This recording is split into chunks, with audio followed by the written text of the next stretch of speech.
Good evening. Tomorrow my wife and I will celebrate our 32nd wedding anniversary.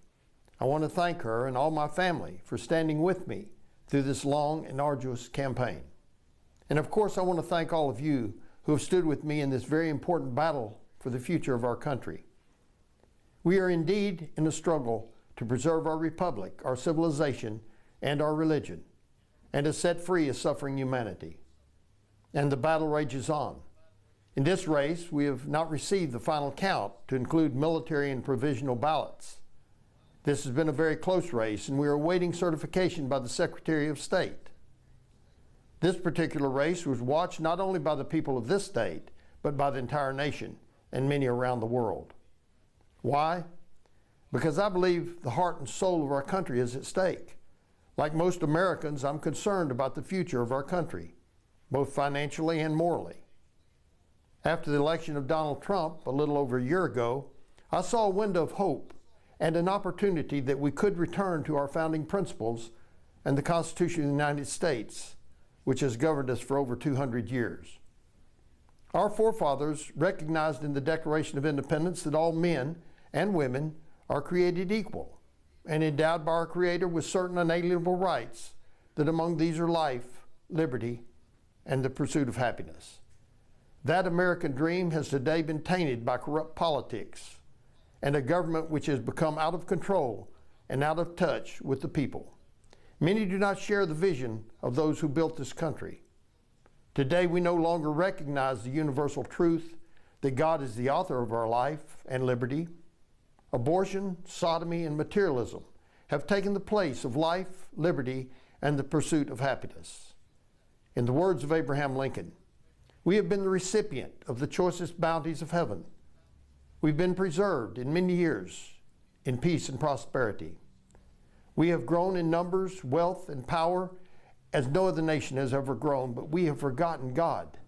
We have forgotten the gracious hand which preserved us in peace and multiplied, enriched, and strengthened us. And we have vainly imagined in the deceitfulness of our own hearts that all of these blessings were produced by some superior wisdom and virtue of our own. We have stopped prayer in schools. We've murdered over 60 million of our unborn children. We've redefined marriage and destroyed the basis of family, which is the building block of our country. Our borders are not secure. Our economy is faltering under an enormous national debt, and we have a huge drug problem. We've even begun to recognize the right of a man to claim to be a woman, and vice versa. We have allowed judges and justices to rule over our Constitution, and we have become slaves to their tyranny. Immorality sweeps over our land.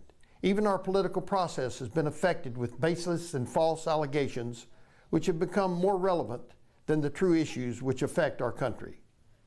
This election was tainted by over $50 million from outside groups who want to retain power in their own corrupt ideology. No longer is this about Republican or Democrat control. It has truly been said there's not a dime's worth of difference between them. It's about a Washington establishment which will not listen to the cries of its citizenry, and the battle rages on. Together we must stand against those who would take from us our country. In the words of the Holy Scriptures, we wrestle not against flesh and blood, but against principalities, against powers, against the rulers of the darkness of this world, against spiritual wickedness in high places. Wherefore take unto you the whole armor of God, that you may be able to withstand in the evil day, and having done all, to stand. The sacrifices of brave men and women throughout our history cry out to us, the living, to be dedicated here to the unfinished work, for which many of them gave the ultimate sacrifice.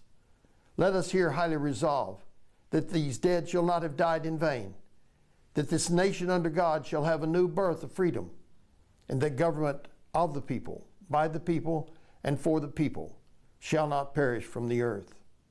Thank you. Merry Christmas, and may God bless you.